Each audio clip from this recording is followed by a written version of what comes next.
So Lily, she's an entrepreneur, investor, focused on the cryptocurrency industry. And you know what? Instead of reading her bio, we'll have Lily share about her. But we're so fortunate we had her fly all the way from, may I share from where? Switzerland. She is the president of the Solana Foundation, correct? That's right. So we're really absolutely honored to have Lily with us today. So maybe Lily, you want to share with us a little bit about your background?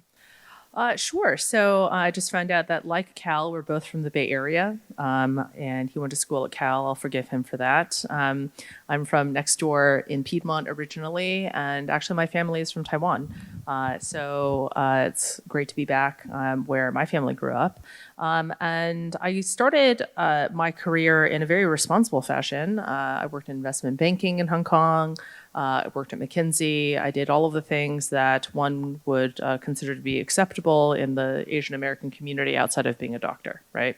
And so I worked at McKinsey, worked in private equity, and then I moved to China a couple of times, kind of back and forth, and then I was building hospitals in China and spent 3 years in 2011, 2014 building private hospital business and built a 500-bed international kind of hospital in Cixi, which is outside of Shanghai.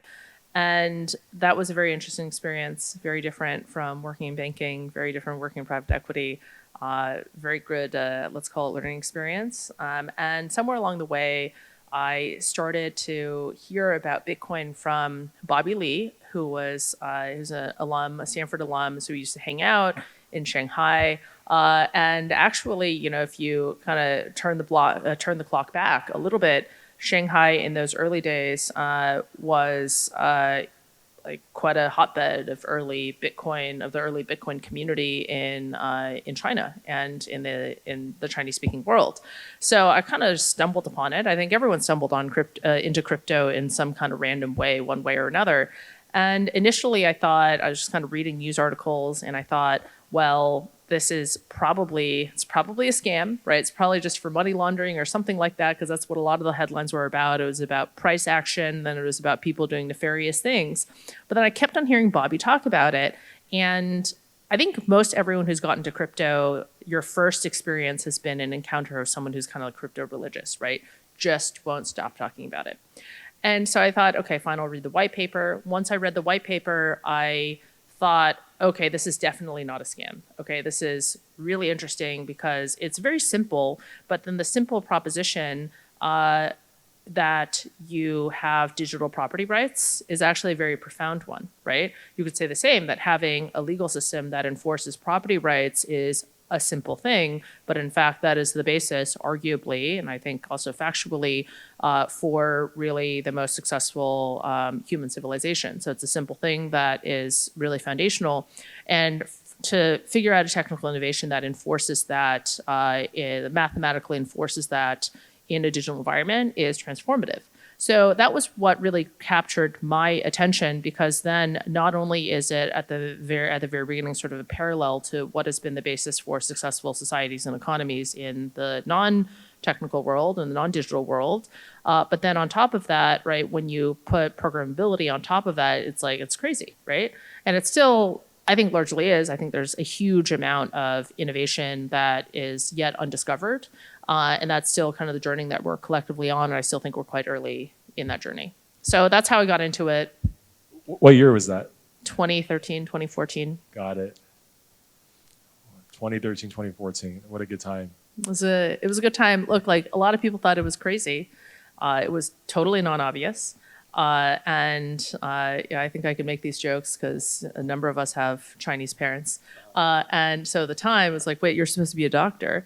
You're going to do what? You're going to do Bitcoin? I read about that. I don't know about that. And so I was like, you know, that's just what it is. And 10 years later, it's. So in 2013, 2014, were you guys doing like meetups?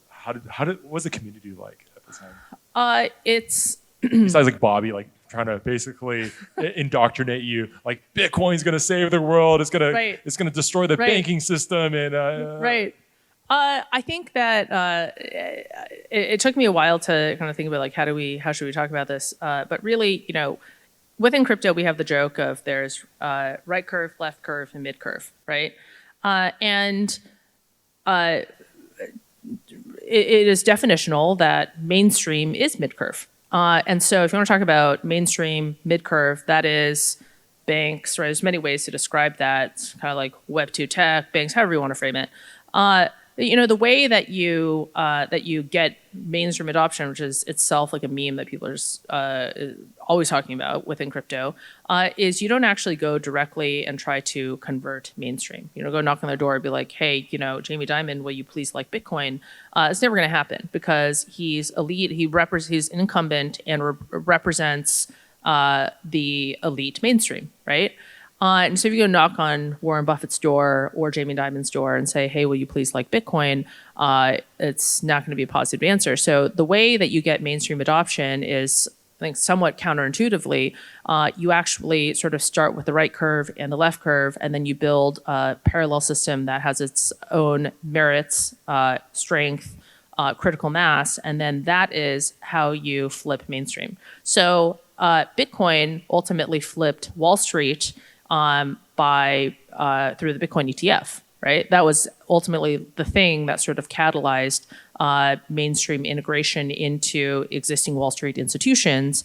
And only then will you notice that Jamie Dimon went from saying all sorts of nasty things about Bitcoin, the nicest of which was pet rock, to recently saying, well, Bitcoin's probably okay, right? And that didn't happen until there was essentially there was a parallel critical mass effort that essentially sort of was able to bring mainstream over. Okay, so why is that important? Because I think that's important for us to recognize that there's always discomfort. I think it's like human nature almost to feel uncomfortable at either the extremes of the distribution. But that is where innovation happens, and that is ultimately where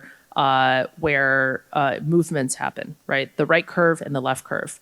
And then ultimately it's when you build critical mass on the right curve and the left curve that you can enable, it kind of builds a substrate for there to actually be, the building of that kind of parallel system that then becomes a viable alternative.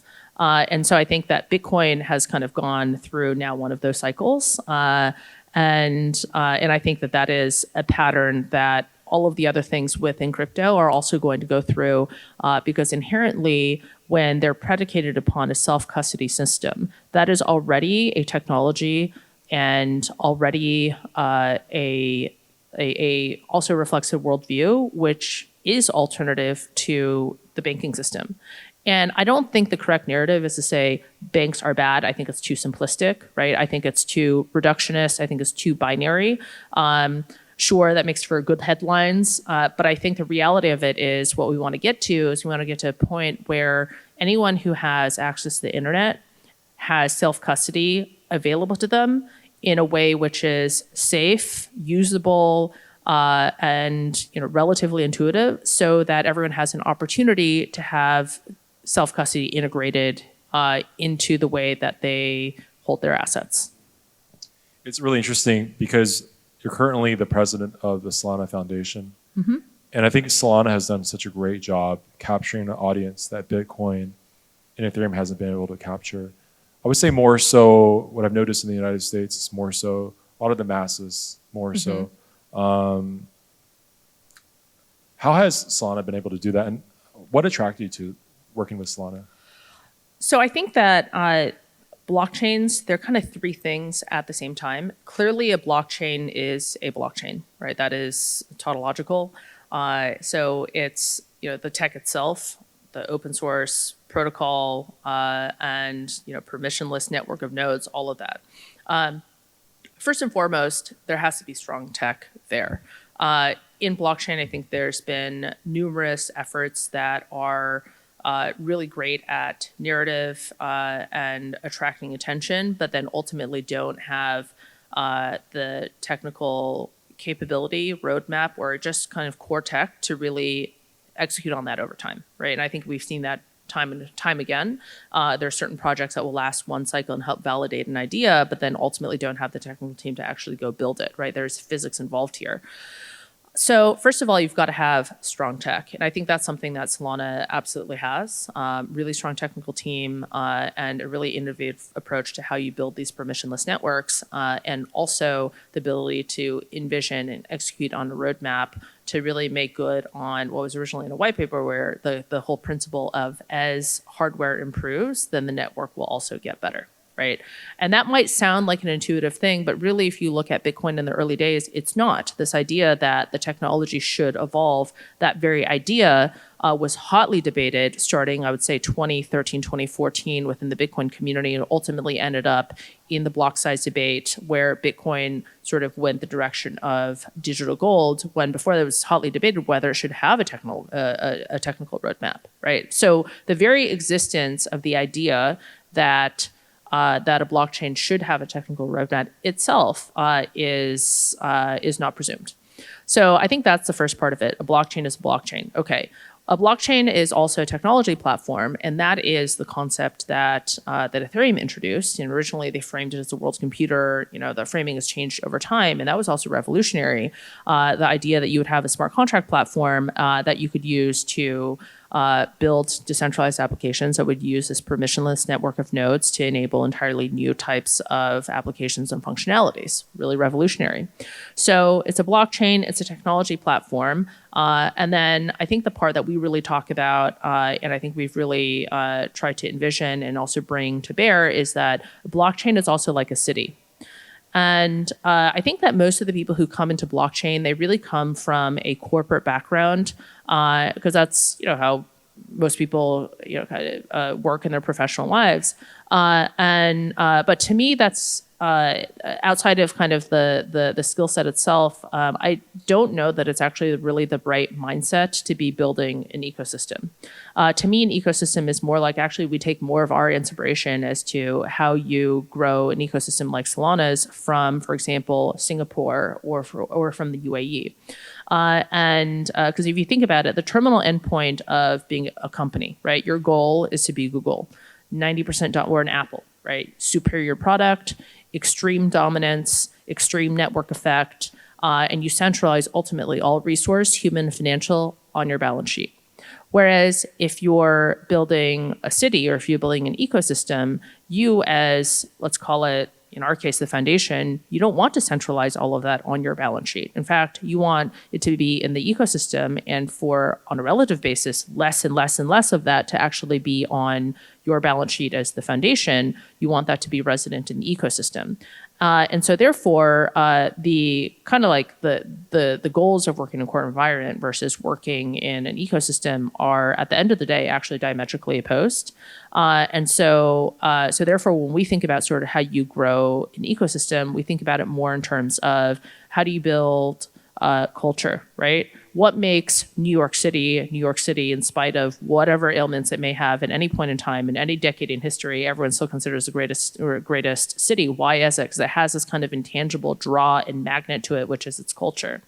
And similarly, why are sort of the planned, call it like professional capital cities around the world, like a Brasilia? Why is Brasilia never going to be Rio? Why is Canberra never going to be Sydney? They're perfectly good, very well done cities in their own right, but they don't have that organic nature of like a city or Rio or something like that. And so therefore, when we think about sort of the building city and the culture side of things, it very much is about having a culture, right? And really sort of supporting that, and having a sense of this is a cool place to be. So culture and content and building community, and ultimately those may seem non-obvious and may seem counterintuitive, but those things are actually fairly important in attracting builders and attracting capital, right? Because it's ultimately humans want to be, they want to be where other people are, where there's cool things happening, there's cool things being built, and there's opportunity. So that is, there's the blockchain, there's the technology platform. Those are both things that are inherently very technical, very product oriented, and borrow a lot from building products in the entrepreneurial world. And then there's kind of like the cultural, more the city layer on top of that as well. That's what's been interesting is as a Solana user myself, I bought a bunch of the Solana. It's like you like the panels? It's pretty cool. Yeah. It's pretty interesting. It's cool. Or you guys can sit anywhere you guys want to sit. It's pretty fun. The Solana Saga phones. Were you also president of the foundation when the Solana Saga phones came out? Yeah, so that's a different team. Solana Labs has been building the phone, and so, but certainly a user of the phone, and quite aware of what's happening there. Yep. So earlier you mentioned about how think of the blockchains like cities. So what do you think is the culture, the vibe, the energy that Solana brings in instead of compared to, for example, Ethereum or Bitcoin? Pragmatic, builders, fun, positive sum, helpful, nice, honestly. And building infra for applications, not building infra for infra. It's really interesting because the narrative before on Twitter, they said it was like the cheap, poor man's Fast chain. and cheap. Fast and cheap. Heard right? that one before, yes. But it's the narrative totally changed. Well, fast and cheap is true. I mean, the fast and cheap, Yeah. right? But not the poor man's chain. Oh, the poor man's chain. Right, like how the NFTs on Solana. Well, I mean, if people want to frame accessibility as being the poor man, I think that's I would question the worldview of the person who are using that framing. But I would frame it as actually being accessible and available. And I think that's the very ethos of crypto, which is that it's open source and so there's one part of the world that has this whole discourse around UBI. I personally am not into that. I think the better approach instead of universal basic income is to talk about universal basic opportunity, and that is something that I think crypto inherently sort of is and provides. Right. It's open source, it's available to anyone. There's 4 billion people with an internet connection, and everyone has equal access to the information. Now, not everyone's going to be able to do the same things with it, right? But that's where you kind of have to think about inputs versus outputs, and which one is it more important to create equality around. I like that. Lily, I was wondering, what is your vision for the future of Solana Foundation? Sure. So I think that the reason why I got interested in Solana is because I've been doing crypto for a long time now. And a few years ago, I started using Solana myself. And I was just really impressed that you click a button and the thing that you want to happen happens. And I was like, wow, that's unique, because I was used to Bitcoin and Ethereum, where you just get used to you click and you wait, right? You go and you refresh your blockchain explorer, and depending on how much money you send, you sweat a little bit and you wait for it to get across to the other end. And so when I started using DeFi on Solana, it just worked, right? And it was pretty complex transactions that were just working, and I was totally wowed by it. So what interested me about that at the time and still now is I just thought, okay, well, if this technology is actually going to be kind of end user facing and end user accessible, this is where it's going to happen today, right? I don't know about 5 years from now. I don't know from 10 years from now, but looking around at the options we have today, this is definitely the only place that kind of has that potential. And so therefore, I want to be a part of an ecosystem which is building applications that are actually useful. And building infrastructure for applications that are useful, not building infrastructure for other infrastructure builders to use to build yet more infrastructure for other folks, right? At some point, 15 years in, we got to go from infrastructure.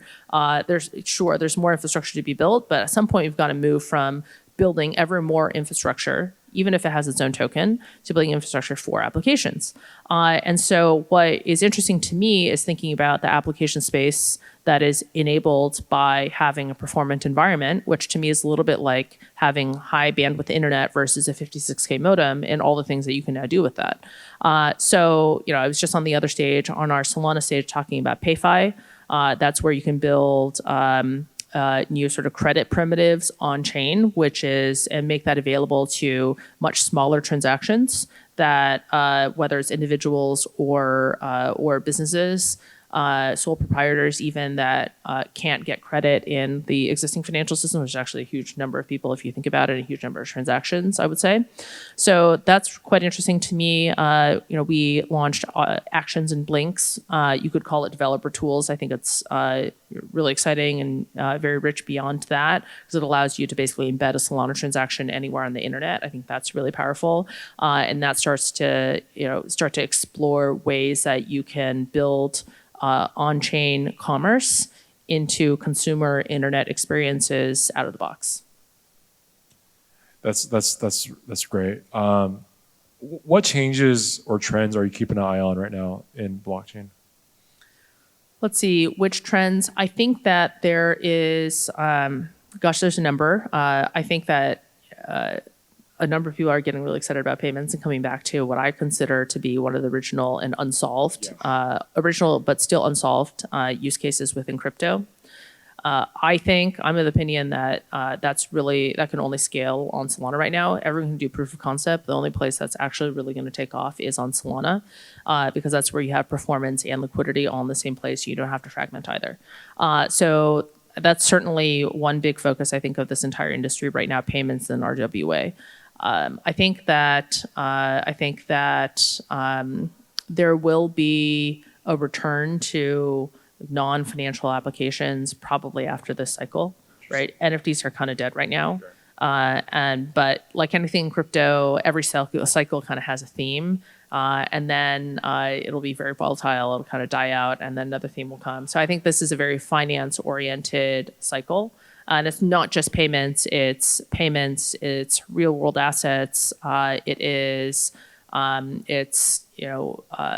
institutional finance coming into on-chain-ish liquidity pools, right? It's kind of, I think more broadly, you could term it as like the finance pod, or we call it the Solana economy, bringing those various pieces of finance together and creating kind of an integrated value chain for that. I think that's probably the biggest theme of this cycle, in my opinion. So building off of payments, yep. What do you think is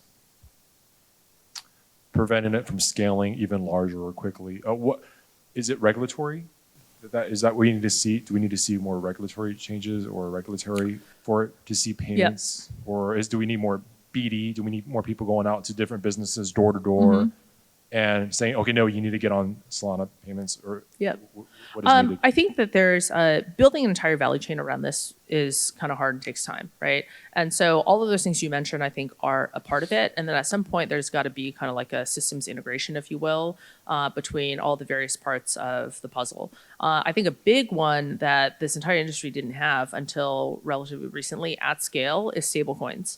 And when you talk about medium of exchange, it's got to be a medium of exchange that people actually use to denominate their current life, right?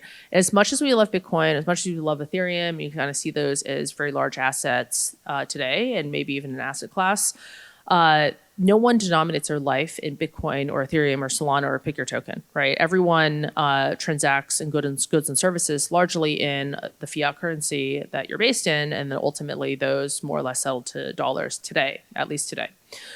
So you've got to have enough stock of basically fiat currencies. If you put aside the whole sort of Bitcoin is here to as a deflationary asset to combat all of the evils of fiat currency. Okay, if you take that conversation and put that aside for a second, very pragmatically, you have to have critical mass in that in order to be able to even have a payments ecosystem, because you can't have a payments ecosystem around Bitcoin. Even the technical side of it aside.